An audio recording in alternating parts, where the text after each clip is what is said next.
The following stories are inspired by documented paranormal encounters. Some locations and identities may have been changed to protect the people involved. These stories may be disturbing for younger audiences, and listener discretion is advised. This podcast is based on true events.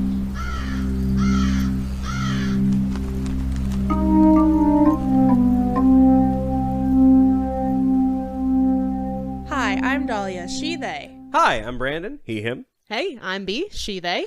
And this podcast is based on true events. Hello. Hi. Hello, how are you? Doing Me or them? Everyone. everyone. Everyone.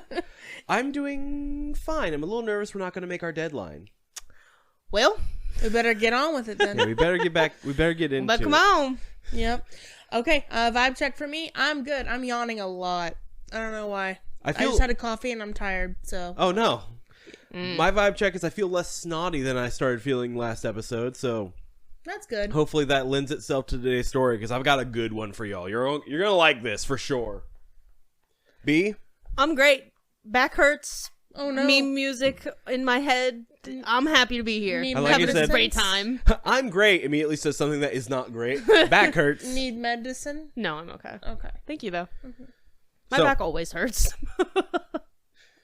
Well, are we ready? Yes. Cool. I just realized that this story that I have has shares something with the last story from my last our last episode, right? Mm-hmm. My last story, our last episode, and that is security jobs. Oh, I was hoping you were going to say it's Gary. It's Gary again. It's scary. Oh, Gary Lopez, welcome back. No, so security jobs. Okay. We also are visiting another security officer today. This time at a college campus. Sweet. So this is a bit different. This one gets a little dark, but I don't think I have any trigger warnings for you guys today, so I'm just going to get into it, okay? There's also a new show that we haven't explored yet. This is from a show called Paranormal 911. Ooh. Which follows like more, not always police, but like emergency responders type deal. Sounds like a Ghostbusters spoof. It kind of does, doesn't it? Anyway. From the show, I'm going to go ahead and get into it. From the show, Paranormal 911, I give you the tale, I will take you there. Nope. University campus, Western New York, 2014. Late. Security officers Brittany Finch and her partner get a call about reports of an assault that had just taken place in a remote part of the campus that had been abandoned since 1976. Security usually didn't even go back there. That's how unused it was. The area used to be a female dormitory that when it was still in use, but over the 30-something years since it was shut down, rumors have popped up all over the campus about it being haunted. Doors reportedly opened and closed on their own. Accidental deaths had happened. And even according to Brittany's own supervisor, reports of a shadowy hooded figure floating around the campus. Another similarity to last week's story for me. When the officers arrived at the parking lot of the remote location, they were shocked at what they saw. A student and his car slumped over the steering wheel, blood spattered all over his face. Damn. Thankfully, they soon realized that the student was not dead, just unconscious. The officers immediately called an ambulance, planning to wait there with the injured student until help arrived. As they tried to secure the area, though, they start to hear the frightened gasps of what sounded like a woman. They soon find this woman, another student, as she slowly makes her way towards them, begging hysterically through shuddering breaths for them to help her. According to what they could make out through the woman sobbing, she and the male student were talking in his car at the end of a date. A shadowy, hooded figure reached an arm through the open driver's side window, grabbed the man by his hair, and then started repeatedly slamming his head into the steering wheel. Jesus. The woman had escaped the car and fled a bit away to hide amongst the many trailers that were stored on the parking lot, where she then called campus security dispatch. But says that she saw the figure flee across the parking lot toward the old abandoned dorm building. As her partner waited with the sorry, we just got like a lot of horn blasting outside our house. As the partner waited with the victims, Brittany decided to head in the direction the woman had given to her to try to see if the attacker may still be hanging around. The officers were only armed with tasers and pepper spray, but Brittany says that even if she had been properly armed, she would still feel very vulnerable either way. Around the trailers in the direction of the abandoned dorm, Brittany claims that she could almost hear the sound of whispering around every corner. She says it sounded like a female voice saying, "Join me. I will take you there." As she tries to follow this voice, she remembers getting the feeling that she was being watched. As she turned the corner, she stopped dead in her tracks. There, backdropped by the abandoned dorm at the end of 2 trailers, stood a hooded figure. Even with her flashlight pointed on it, the person remained in shadow, almost as if it was swallowing up the light that touched it. I'm tired of these hooded figures in your stories today, sir. It's very common, it turns out. "Campus security," Brittany calls out and gives chase. Brittany calls out and gives chase. I should have paused. But in the blink of an eye, the thing's gone. Still, Brittany searches around where she had just seen the figure. As she turns the corner, she sees it again, closer this time. She says that it looked like it was wearing a cloak made entirely of shadow. The hood was pulled up over its head, but where the face should have been was just completely black. As Brittany pauses for a brief moment, unsure of what to do next, the shadow charges at her. Brittany screams. Her partner rushes over to see if she's okay, but there is now no sign of the figure once again. Brittany starts to now question her sanity. Was she finally going crazy from all the 12-hour shifts? She tries to reason with herself. Maybe she had just seen some kind of weird reflection off of a tree. After getting her calmed down, Brittany's partner informs that the cops and EMS had arrived and that the students would be in their care now. Suddenly, a blood-curdling scream rips through the night. The security officers turn towards it and realize that the sound had come from inside the abandoned dorm. Thinking that the attacker may have another victim inside the dorm, the two of them rush in to check it out. Upon entering the building, the two hear another ear-piercing scream coming from up the stairs and immediately jump into action. As they reach the top, the officers are met with a door that is chained and padlocked shut. As the screaming continues, Brittany's partner hurries to undo the lock. They were the only ones that had the key to not only this building, but to the floor that lay beyond the doors. Whoever was there must have broken in. How else would anyone else be able to get in there? As the duo were finally able to get the door open, they were both met with a shocking sight. Painted on the walls just beyond the door was a large red pentagram along with the words, "Get out while you can." Gotta go. That's my sign. The officers, shocked by what they were seeing, also now realized that the screaming had just stopped the moment they had opened the doors. While the pentagram may be a go-to for any mischievous kids that wanted to graffiti an old property, for this place, it may be a little more than that.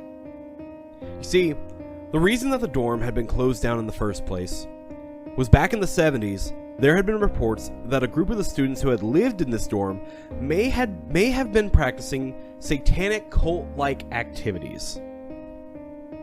There were claims of rituals taking place in the dorms that worshipped something evil.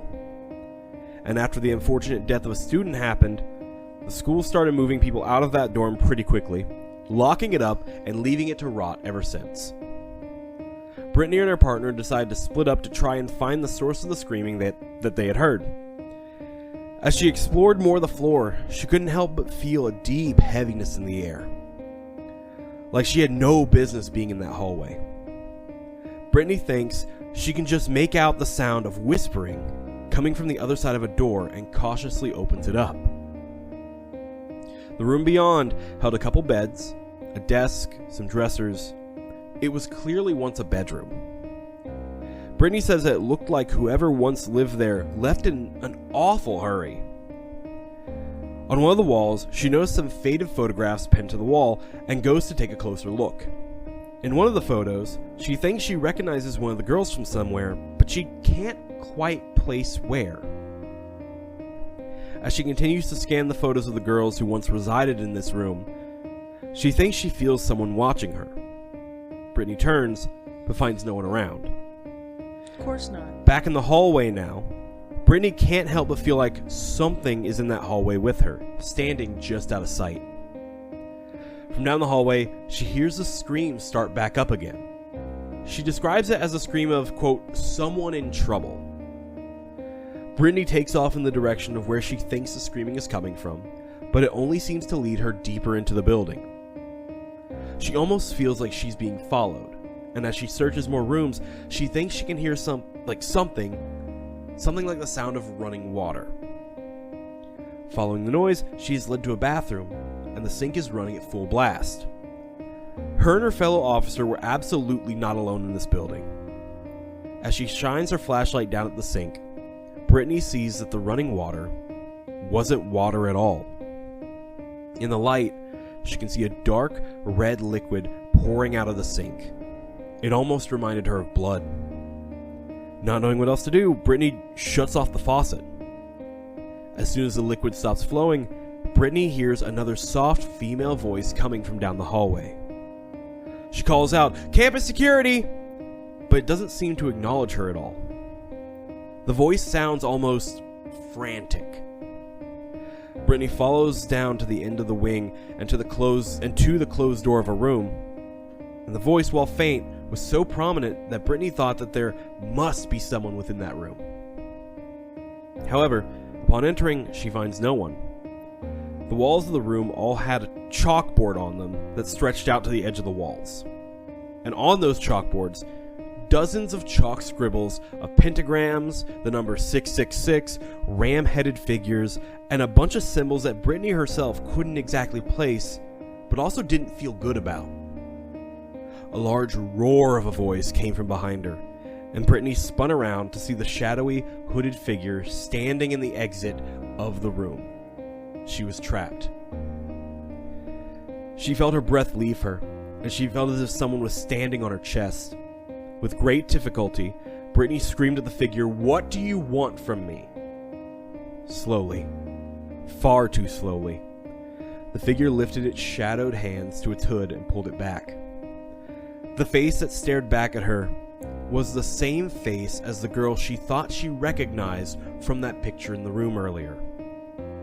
And now she remembered exactly why it looked familiar. She had seen it in the police reports. It was the girl who had once died in this very dorm. The reason the dorm got shut down in the first place. Brittany tries to scream for help, but the sound refuses to come out. She couldn't move. Suddenly around her, the room seems to fade back in time as she seems to witness a ritual taking place. The murdered girl sits on her knees behind a Ouija board. Around her sit a circle of other girls, chanting in a slow, rhythmic tone. In between the girls, white candles burn as they seem to complete the circle. So in between each of the girls, yeah. The girl in the middle looked up at Brittany. As their eyes met, the girl dropped her arms to the side, revealing deep, carved wounds along her wrists. Brittany screamed. The girl screamed with her. And in an instant, the room was dark again. Everything looked exactly as it should for the present time. Brittany hears the voice from earlier whisper in her ear, "Join me. I will take you there." She whips around and to her horror, sees the entity still standing in the doorway, blocking the only exit. She was terrified. Was she going to die here? Looking down, Brittany can now see that she had a sharp shard of glass gripped tightly in her hand. "Join me," the entity whispers in her brain. "I will take you there." Brittany feels a force gripping her wrists. The hand with the glass starts to be forcefully pulled towards the wrist of Brittany's opposite hand. "Join me. I will take you there." As Brittany struggles against the force enacted upon her, she can hear the chanting from the girls of the past as loud and clear as if they were all around her right there. "Join me," the voice growls at her. Not knowing literally anything else she could do, Brittany starts praying. In between literal pleads to God, Brittany screams out for help. As she looks up, a light falls on her eyes. The image of the dead girl is now replaced with her partner. He rushes into her and helps her up. They were getting out of that building. Brittany had to be literally carried out of the building by her partner. Brittany Finch left her job on campus immediately after this incident and vowed never to return. She now works in the mental health field. The dormitory building still remains on the university grounds, continuing to be permanently chained shut. Is this why tuition is so goddamn high? Because bitches be doing seances and shit in their dorm rooms, and then they get them fucking condemned because they're fucking with stuff that they're not supposed to. I lived in a dorm and I never fucked with stuff I wasn't supposed to, so I can't speak for everyone. But I dropped out of college before the first day of school, so I never went. I had a dorm, I had a roommate. Never got to go see it or meet my roommate. I never applied. I went straight into the workforce. Yay. And so now you don't have student debt. I do not have student debt. Congratulations. Yeah, and so now I'm in the same position as a lot of people who have gone to college. Only I don't have student debt. I have other debt, but I have a house. So like, I don't have student debt, but I also don't have a trade. I'm kind of fucked. Don't be like me. I don't know if I have Jesus. a trade. I just kind of I wanna went be wherever like took you. me. Yeah, I would call you blue collar. Oh yeah, I would too, but I didn't like. That's enough. That's a trade. Okay, I just didn't. You use your yeah. I guess I just did. I didn't learn a trade. You know what I mean? I just kind of did and start going. Like, you work in concrete. You know that trade now. yeah, I know that trade. That's Well, your thing. I grew up in that. My dad taught me that. Exactly. So yeah, From that's your birth. trade. Yeah, that's your trade. Came out the wound with the Yeah. Came out the womb with a cement slump mixer. cone. Love that. Sure. I'll explain slump cone a different time. Okay. No, what do you guys think of that one? I think reading it back, it's very compelling and very Would like make an excellent movie. It's It would. I was creepy. thinking that. It was Yeah. like straight movie vibes. Make Yeah. an excellent movie. and it makes it even creepier to me because looking up Brittany, the person who told the story, usually in these like more intense stories, right? They might like hide the person behind an actor. No, that's just legitimately her. Like I was able to find her profile. She does work in the mental health field still. Like it's That's cool. insane, and it adds a little bit more credibility to me. I'm like, holy shit. Yeah. Excuse me.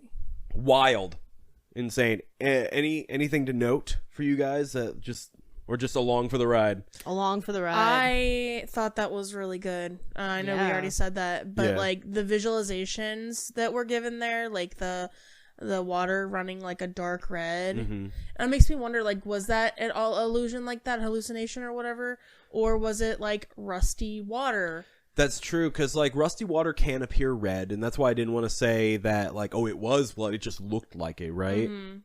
Either way, it's still creepy. Either way, So- it's creepy, and even if it was just water, it shouldn't have been on, and that would have been enough. You know Yep. what I mean? Yep. I have 3 pictures for you guys today, and all of them are from the show. This first one is of Brittany Finch. She is the teller of our story, the main and only teller of our story today. This next one is towards the beginning. There was a part where she looked down a row of like these 2 trailers, right? You guys know what I mean when I say these trailers, like not like house trailers, obviously, like the big trucking trailers, Yeah. and they're just kind of storing stuff in the parking lot of this campus. Yeah. Well, this is the part depicted in the show where she looked down and saw the hooded figure at the end of these trailers. So I'm sending that to you now. He's gonna reach out his arms and do a Freddy Krueger. Yeah, that was my thought too, right? That's creepy. It's a very creepy sight. Just the image and, even more creepier. Next up, I have the depiction that the show gave of what the entity finally looked like when it lowered its hood to Brittany. Woohoo! Whoa! So this entity is standing in the only exit to this room, which I would have crashed out. That's so overwhelming to me. Yeah. Mm-hmm. It's taller than the door frame. Yeah. Kind of. Well, that door behind it's like on the other side of the hallway. It's just standing in the door. Oh, I see. Yeah. No, that's crazy. So it looked like the girl who had passed away. It looked like the girl who had passed away, only just like obviously more kind of demented. That's what I was. Yeah. Demented was the literal word I was thinking Yeah. of. Yeah. And just I want to know more about what happened, because like I was looking it up. Obviously, I couldn't find the exact campus, but the reason I couldn't find the exact campus is because there are surprisingly a lot of campuses that have students that decide we're going to do some ritualistic bullshit. Like, that ends up getting in articles and on the news. I go back to my original comment. Is this why tuition is so fucking high? No, for real. Kids are It's stupid. like, if we just let anyone in, they're going to do some demon bullshit. We need to Yep. we need to make sure It's not greed or anything. at the very least, they need to pay to do some demon bullshit. Like, It's not greed. It's it's not, greed. that's not a greed. In the American capitalist society? No. Perish the thought. No. Never. Perish the How thought. could you even think that? I know. Wow. I know. But yeah, I think those are all the pictures I have today. What are your thoughts? Any like final thoughts on this story? Small head, big body. It's just insane. And like the lead up of it, you're right. It could make a great fucking movie. The way that she even and she could have looked in more rooms, but seeing the girl that was murdered or that died there. That's enough for me to stop looking. Like honestly, I think for me, because they went in like with pepper spray and tasers. They weren't armed or with anything more, but just with like, we need to help somebody. If something's going on, we need to help them right now. It sounds like they're in real distress. It's like this thing kind of. It's like this Takes thing. advantage. It's like this entity, which I don't think that was actually the girl. I think it was an entity that they like summoned or whatever, or was trying to, because from the images that we saw, it very much looked like that this girl was used as a sacrifice. Maybe willingly, maybe not. We don't know. It didn't sound like she was tied up or anything, so it could be willingly. That's scary. Which is really scary. Both ways are scary. Yeah, for sure. There's something more scary about a willing sacrifice. Mm-hmm. It shows like too much intention, like you believe too much, like this is gonna bring something, and for what is always my question, like why though? But then I think that the spirit that was saw was this entity, just masking itself as this sacrifice, right? Mm-hmm. Which is scarier to me, and maybe that's why it looks more demented. Yeah, I could see it. Ooh, yeah, it's just it's creepy. It's ugh. None of that is something I would ever want to find myself in at any time of day. Absolutely not. Right. Absolutely not. I feel like, especially the way it was depicted in the picture, like that's some creepy shit. Yeah, for sure. That's putting it lightly. Mm-hmm. All right, but yeah, that's all I have today. Dalia, what have you got for us? Okay, so I have one allegedly true encounter with a trigger warning. Okay. It's just pet illness. Pet illness? Yeah. Do they die? No. Then it should be okay. Okay, I just wanted to mention it because I know that like pet illness is a sensitive topic for me. Okay, well if you're listening this far and this sounds like something that like too much for you, maybe your pet's going through something right now and it would just bring too many memories, feel free to skip ahead to B's story at the end where we will end on a light note. It's fantastic. You're gonna laugh your ass off. Sorry about all the pet stuff today, guys. Oh, it's fine. I understand. Like sometimes it just be that way. It sometimes just do be that way. So I'm just gonna dive right in here. Sure. The writer titled this that time I was low-key possessed. Low-key. Low-key possessed. I can't wait to see what their definition of low-key possessed is. Yeah. It's like, this possession is actually kind of possessing me right now. Like, low-key.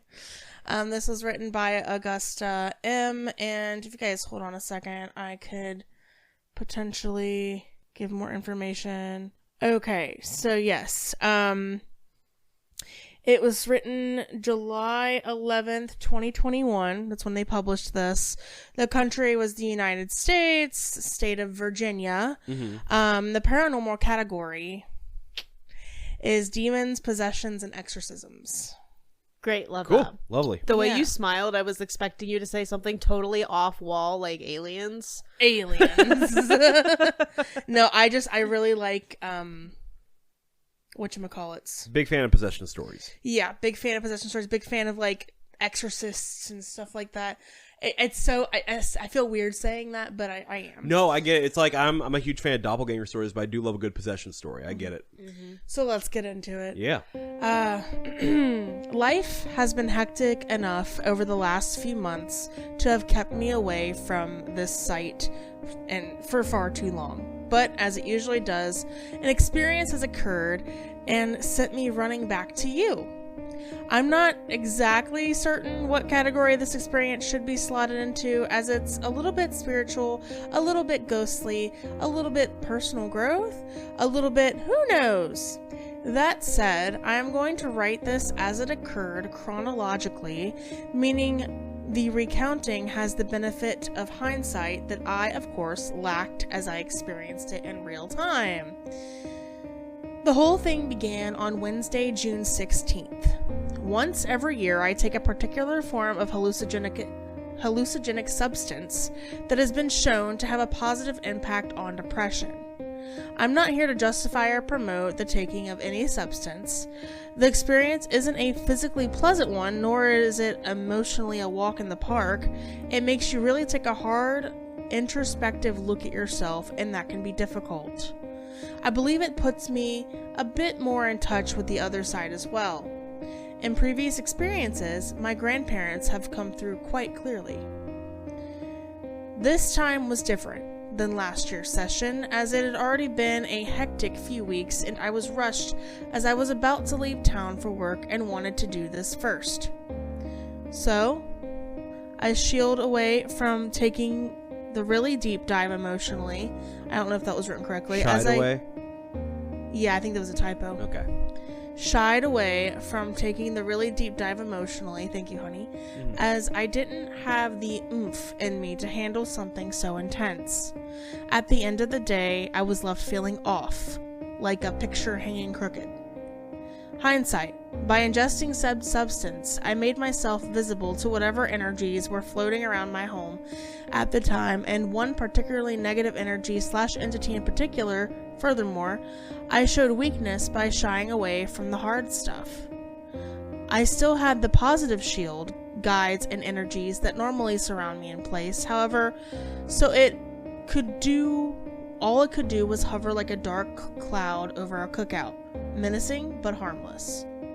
I left town at the end of the week, Friday, June 18th. I work as a freelance model, so being able to be in the moment and creative on your feet is very important. In the entire time, I still felt off, blocked, off kilter. As the trip drew to a close by June 30th, I pulled up to my second to last shoot of almost 20. I was tired and road weary, but was feeling the final burst of energy like a horse with its head pointed towards the stable. During the shoot, we were using lasers. Hoping to make the beam show up in the photographs, the photographer wanted to put smoke in the air. To do so, he used a white sage smudging stick. I instantly felt like it was a bad idea, but foolishly allowed it to go ahead anyway. By the time we were done, the basement we were shooting was thick with smoke. Hindsight. I was effectively smudged without intent. The process weakened my natural defenses, opened the door for whatever might be hanging about, and that baddie that had been dogging me since June 16th waltzed right in. Baddie, not like, ooh, she a baddie, but like, I kind of figured. bad guy. Right. This is where things began going downhill with frightening speed. Well, you had a confused look on your face, so I wanted to make sure It you was were still everything with me. else. Go ahead. Oh, I said Okay. because Billie Eilish. Oh. Yep. Anyway, what? Sorry. No, it's okay. So, this is where it began going downhill with frightening speed. Every day for the next 9 days, something negative would happen. Thursday, July 1st. Everything possible got in my way as I was trying to get home from the trip, making a 3-hour drive into an 8.5-hour journey. I was also a bit sick during the drive and received some troubling news from my doctor about my own health, without getting into detail, issues regarding uniquely female parts of the body, when I at length got home. Friday, July 2nd, I totaled my beloved car of 16 years while parallel parking. Talk about a freak accident. Who totals their car while parking? Saturday, July 3rd, one of our collectible vintage glasses exploded in my hand. Sunday, July 4th, one of our 3 cats, the youngest, our only little boy, Little Man, became ill with a sudden upper respiratory infection. Like, she said deathly ill, but I do maintain that this cat does not die. Okay. Monday, July 5th, our little boy's infection grew so bad that he could not breathe and was gagging. We spent the entire day in and out of vets trying to find someone who could help him. Finally, we did, but the solution came with a diagnosis of feline herpes, which will potentially bother him for the rest of his life and could spread to the other 2. Poor thing. The whole thing boggles me because they are all exclusively indoor cats. They get the best food, filtered water. They've all been vaccinated against the virus, have no contact with other animals, and both my husband and I are meticulous about washing our hands before we touch them, taking off our shoes and changing our clothes as soon as we get home. Tuesday, July 6th, I had a wicked migraine and our little boy nearly aspirated his medication. Wednesday, July 7th, I got a parking ticket. I thought that was funny. Yeah. Reading all these. Thursday, July 8th, my hand got caught in a vintage electric fan with metal blades that was on high at the time. My right thumb was nearly cut in half vertically, and I passed out in front of my horrified 9-year-old nieces in dramatic spray of blood. Great. Yeah. Friday, July 9th, I was too afraid to leave the house for fear might what happen. I was effectively this thing's prisoner. There was no way that I was going to put my nieces into the car with me. I just knew something horrific would happen. During this entire period, my cats were behaving strangely. Little Man, and we did mention him before, he's the one with the illness, says a male tux less than a year old, usually healthy as a horse and a little jester. Chabless. What? That's the name of another cat. All black with 1 white spot. Female, 4 years. Usually cautious and reclusive around strangers, but otherwise very engaged, submissive and very sweet. Was very anxious, hid most of the time, and was verbally, quote unquote, aggressive to Little Man. And then there's Vera, a female tuxie, 4 years, the smallest but the dominant cat and my, quote unquote, familiar. Was very clingy and constantly in my face, clearly concerned. Friday evening, my husband spoke to one of our neighbors, M, who is our resident go-to gal for all things spiritual. She is a sensitive and very in tune. He explained what had been going on, and she said she would come up and help me out.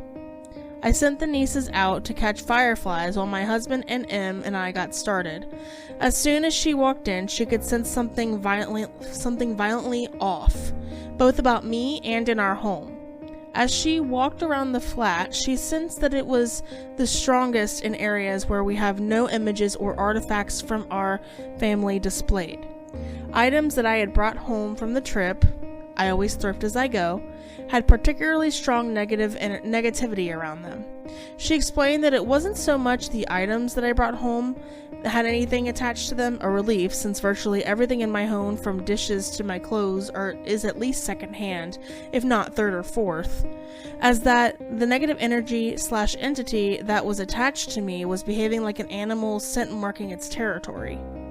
The things that happened to have been with me on any leg of my journey, of course, were the first things that were available for it to mark, quote unquote. This energy/entity had been alerted to me when I ingested the hallucinogen. I was already weak at my sacral chakra. When I smudged without intention, the weakness, my own doubt about the situation, all combined, leaving me wide open, and this thing slipped right in. It went to work trying to control and dominate me by attacking me at my core, my health, my quote-unquote kids, so the cats, my beloved car, and isolating me from the world. Once again, the car and damaging my right hand. Let me tell you, you really need the thumb on your dominant hand to do just about everything. As animals sense this sort of thing more keenly than humans, and black cats are often believed to have the ability to dispel evil spirits, that explained their odd behavior.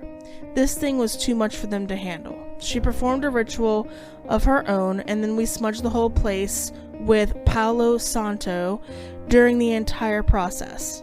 Vera sat on the dining room table, watching in complete calm, as though she knew what M was doing.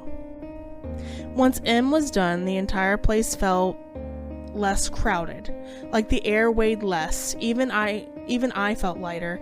The fear and foreboding was gone. It was gone.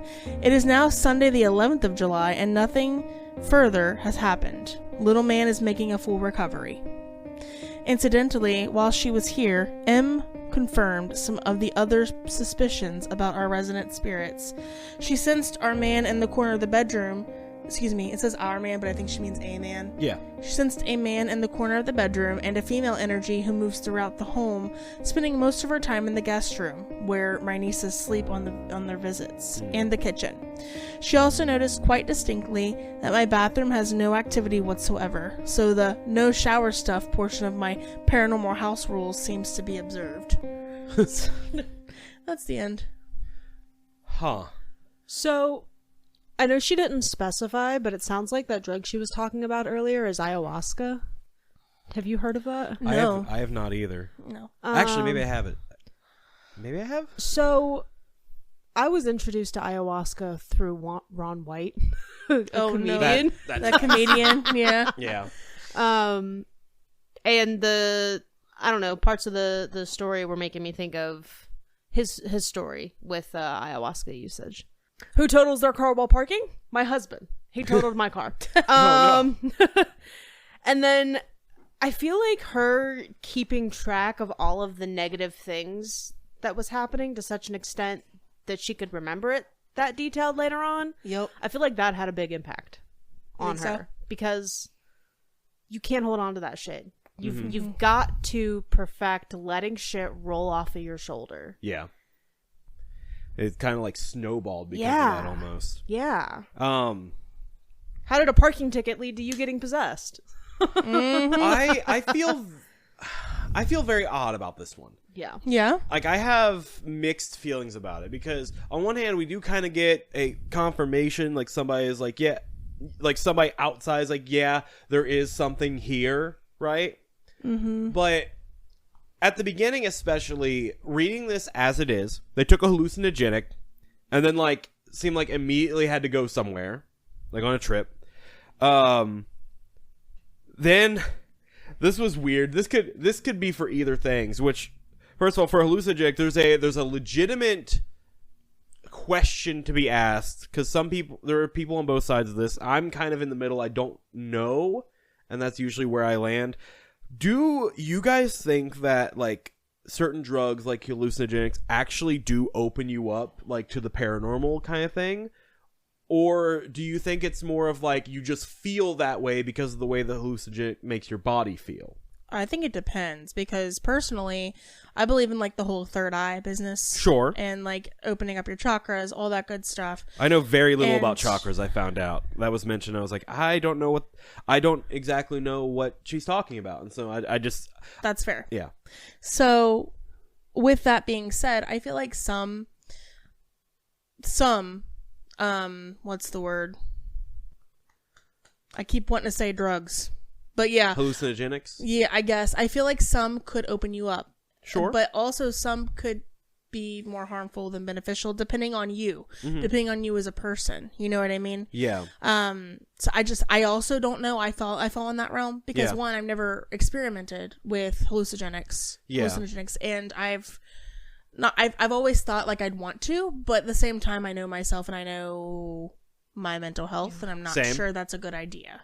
And I've heard stories on both sides, and there are some times where it's like, okay, that is weird. Like when you come out of it, like something has changed that like wasn't like that before, but did they do it and just not remember? Like, there's a whole question to be asked. I don't think that people who think that are in the wrong. Like, I don't think people who think that, like, hallucinogenics open them up to, like, paranormal stuff are in the wrong. I don't think that at all. I just don't particularly know. I'm on the fence about it a little bit. Do you have an opinion on that, B? So I don't know about hallucinogens specifically because I've never tried them. Uh-huh. But cannabis plays a big part in, like, my rituals at home. Sure. I smoke before meditating, before scrying, before reaching out for answers, before reading tarot. Mm-hmm. I use cannabis to clean my tarot deck. And I find that it helps me. I feel like I'm able to get into, when I meditate with cannabis, I'm able to get into a state that I cannot get in a clear and sober mind. Yeah. And I feel like I'm able to hear better, if that makes sense. I completely understand. Yeah. So I can see that. And, like, if that worked for you, who's to say that the hallucinogenic wouldn't work that way for somebody else? You know what I mean? Like, yeah. And I think what it comes down to is what I'm getting from that is it comes down to your intentions with it. Yes. Exactly. And for this story specifically, going back to that, maybe not knowing their specific intentions, as B was saying, they were holding on to a lot of, like, just crappy things that were happening one after the other, and of course that can snowball. And if there was an entity there, that negative energy can attract, like, minor things still. Mm-hmm. And they were also really anxious about that sage, and I think that probably manifested as well. Got me, because for me it was like you could go either or. First of all, you need smoke for this whatever you're doing. Lasers. You need smoke for your lasers, and sage is what you arrive on. That's what you do. You're like, cheaper than a fog machine. I'll just smudge the place. Like, a fog machine wouldn't do it. We'll put the sage in the fog machine. It'll actually be really good. No, like, here's the thing, but sage is a lot cheaper than a fog machine. Sure. And what gets me is it's like, if someone doesn't really care or know about, like, the meanings behind sage and, like, the uses behind it or whatever, and they're just doing it because it works and it's cheaper, that could be one person's perspective. But then the perspective, sorry, my mush mouth is happening, but then you have the teller of this story and, like, probably other people, because, like, I would think this too, is that, like, you're putting this thing in the air that has this properties, like these properties for getting out negative energy and stuff. Of course that's gonna gonna do something, like, at least in my mind, and for this person as well. Like, you're using it for something it's not supposed to be used for, that feels incredibly, like, wasteful and a little, like, disrespectful in some capacities. So I can see that, and I feel like that almost set it off. Like, you took a hallucinogenic, you immediately traveled, and then this crazy thing is happening. I don't know. I feel like I kind of agreed with you, like, the holding on to stuff after that, like, being able to be like, and this bad thing happened, and this bad thing happened, and this bad thing happened. I'm guilty of that. I feel like there's so many things that happen like that on a daily basis that if that hadn't been the start of it, they would have never noticed. They wouldn't have held on to it. Anyone who uses drugs recreationally, any kind of drug really, will tell you that the mindset that you're in before you use the drug is extremely important. Mm-hmm. If you're holding on to shitty, foul moods, whatever, you're not going to have a fun high. Right. If you're taking something, I mean, even with cannabis, if you're feeling really anxious and you smoke, there's a chance it's going to make it way fucking worse. Yep. You're going to get really paranoid. I can attest to that. Yeah. So, as someone who has never taken a hallucinogenic before, that feels like something that you want to take and then sit at home. Yeah. I thought it was weird they were rushing it. I thought it was weird they rushed it. Yeah. It was almost like they're like, I have to do this once a year. Like, that's their rituals. Like, I have to do this once a year. However, it's fallen on a bad time. I'm still going to rush it. I feel like at that point, just wait till you get back. Yeah. Don't turn it into a chore. Wait until you can, and I don't want to say enjoy the experience, but because they're using it medically, but to get the full experience. Sure. Don't half-ass Don't rush through something like that. I feel like this boils down to, at least my thoughts on this is, sure, there could have been something in their house now or something attached to them, but that's not the main issue for me right now. That almost feels like a side thing. Yeah. To you just had a really bad time. You know what I mean? You had a bad trip, pal. No, for real. So, are we ready for pictures? Yeah. Excuse me. Unfortunately, my pictures aren't very interesting this time around. I Also, apologize. 9 days is very specific. This Yeah. is not, you're into arithmancy and stuff sometimes. Is 9 specific in something? I mean, all numbers are specific. Of course, in something. yeah. That makes yeah, sense. everything's Sure. It just depends on if you look into it and if you look for it in your life. If you look for it in your life, yes, it could be an angel number. You're looking for a Sure, sign. okay. But it just one number in itself. Sure. It just depends on the person. Okay. So, my pictures aren't very interesting this time. This first one is just a bundle of white sage. Nice. Just Love for those sage. of you who don't know what that is. And then I found a vintage metal fan as well. Ooh. And that's what they got cut out their fingers by. Oh. Oof. Yeah. Imagine that going high speed and I cutting can off see your finger. why. There is Yeah. not much protection on either side of that fan. Nope. So I found a lot of vintage fans. Some of them, you can tell when they started putting more protection around the fan. Oh, yeah, for sure. So it was probably a frequent occurrence. Started using plastic instead of straight up metal. Oh, yeah. Yeah, you can stick your finger in fans now and be all right. You just Yeah. go Ask me how I and know. be fine. The parasites. I still have all 10 fingers. But yeah, that was it. Any Yeah. last thoughts before we go? That was a into- good one to like Sick dissect. story. I like that one. Yeah. Yeah. I thought it'd be a good conversation piece. Yeah. I also am no longer worried about us making our deadline. Like Perfect. we're fine. We're okay. Wonderful. For Bee's party that we mentioned in the last episode, we're kind of in a rush, but we're not really in a rush. We just need to. We're chugging moving along. Yeah, we're just moving along. Speaking of yep, moving yep. along, what have you got for us to end us off, Bee? Oh, man. Oh man! Oh golly gee! Oh guys, you're gonna! Oh yeah, you'll love this. So this is... You get that out of your system? This is from the Time I Fucked Up subreddit. Oh great! So Love that. yeah, oh man, oh Yeah. jeez. This story had me... you know what? I'm just going to read it, and all I'm going to tell you is that I am 100% with the dad in this situation. Really? Title of the story is... Time I Fucked Up by Enraging the Parents of My Girlfriend by Pretending Not to Know What a Potato Is. Oh. Uh-huh. Let me tell you that I have made a bad mistake this evening. My girlfriend, who let me tell you is only my second girlfriend of all time, said that I am invited to dinner with her and her parents. I was very aghast, nervous, and bashful to be invited to such a situation, but I knew it must be done. I met them nicely, I should tell you, and it started off in a good way. The idea slapped my mind that I should do a comic bit to make a good impression and become known to them as a person who is amusing. Do we know how old this person was at the time? I know that this was written 11 years ago. Oh boy. Okay. When I saw that baked potatoes were served, I got the idea that it would be very good if I pretended I did not know what potatoes were. That would be funny. Well, let me tell you, backfired on my face. I'll tell you how. I can imagine. So first, when the potato became on my plate, I acted very interested. I was showing an expression on my face so as to seem that I was confused, astounded, but in a restrained way, curious and interested. They did notice and seemed confused but did not remark. So I asked, "This looks very interesting. What is this?" They stared at me and the mother said, "It's a baked potato." And I was saying, "Oh, interesting. A baked... what is it again?" And she was like, "A potato." And I was like, "A potato. Oh, interesting. Never heard of a potato. Looks pretty good."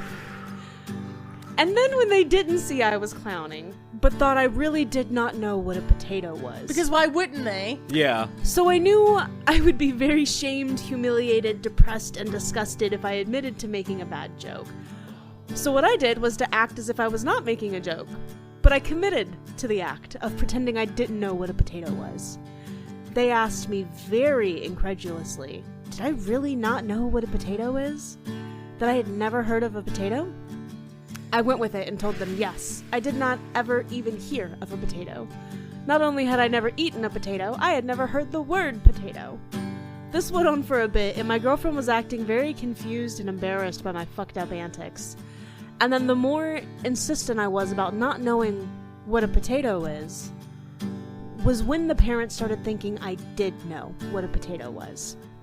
Well, let me tell you, I had to commit 100% at this point, when I would not admit to knowing what a potato was. The father especially began to get annoyed.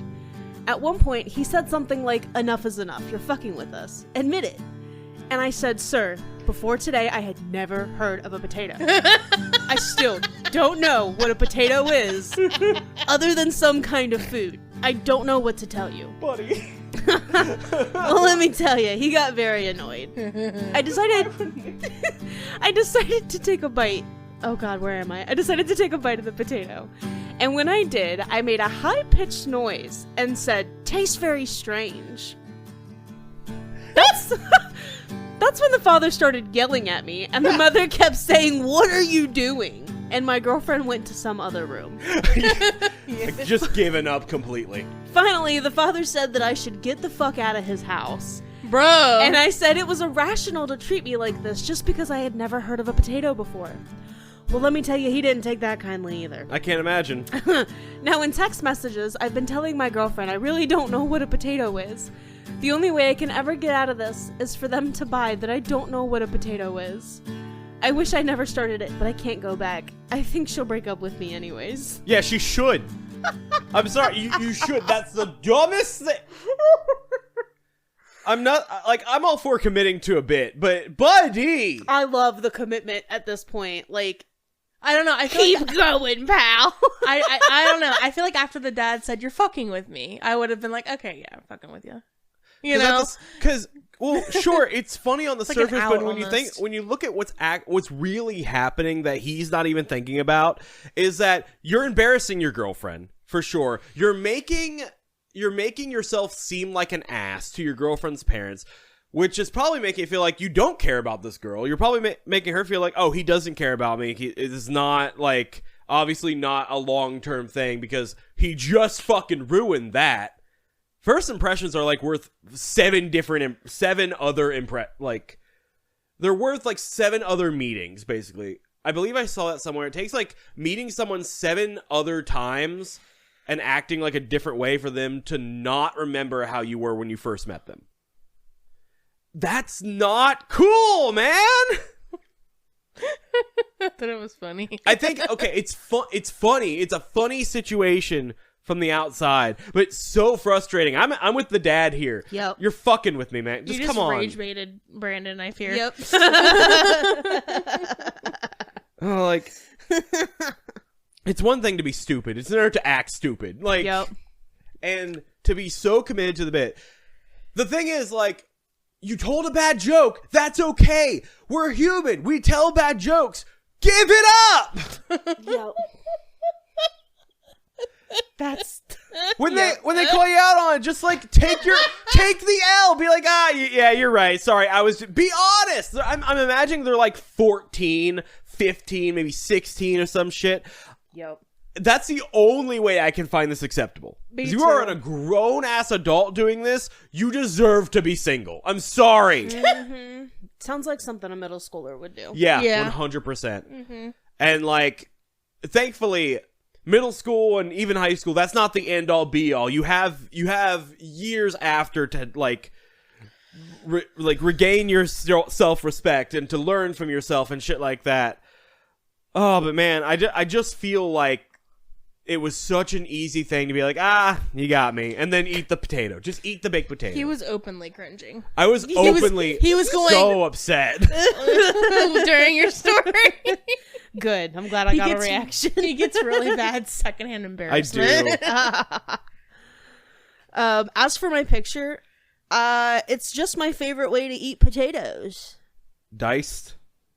And with some You dip them in ketchup? Roasted roasted baby rainbows. They're good. Those are real good. Ooh, eat those with sausage. Yep. With the They are good with sausage. Those Dalia are my favorite way to eat potatoes. Dalia makes those a lot for us, and I Yep. love them. They're real good. Yep. It's been a little bit. My I like favorite it with, way to with a lemon situation going on. Ooh. Real My good. favorite way to eat potatoes is, in fact, a loaded baked potato. God, do I love It's a good to just good drown option. it in cheese and sour cream, bacon bits. Ooh. Butter. Butter, good shit. Good I like shit. a good like cheesy mashed potato with corn. Oh, for sure. And like chicken all mixed up. You like the famous bowls from KFC. Yeah. Yup. I did too. I'm with you. Mm-hmm. Good shit. Yeah. That was cool. That sure got the mind off the scary. Yep, you're welcome. All right, who wants to do our outro stuff today? All right, Dalia, you raised your hand. Yeah, because I'm polite like that. So you can check us out on Facebook, Instagram, Blue Sky, but not Twitter because... Fuck Twitter. Hell yeah, I couldn't have said it better myself. Thanks, guys. You're welcome. So, TikTok, basically most social media. You can listen to us anywhere that you listen to podcasts. Please remember, if you so feel inclined to rate and review us, you again can rate and review us almost anywhere. Please. It would really help us out. Tell us how we're doing. And then, if you have any true encounters that you've experienced or a wholesome/funny tale, you can email us at TPIBOTE@outlook.com. That is TPIBOTE @outlook.com. If it is a paranormal encounter, please put in the subject line Dalia. That is DALIA, no H. If it is a wholesome or funny tale, then you will get B's name in the subject encounter. That is BEE, like the insect. Buzz. Buzz. Buzz. Like the bumble. Like the bumble. But yeah, guys, do you want me to send us off, or do you want to send us off, honey? I can do it. Okay. Guys, thank you for being here once again. And hopefully we will see you again next week with more creepy and a funny tales and tale. And as always, this podcast was based on true events.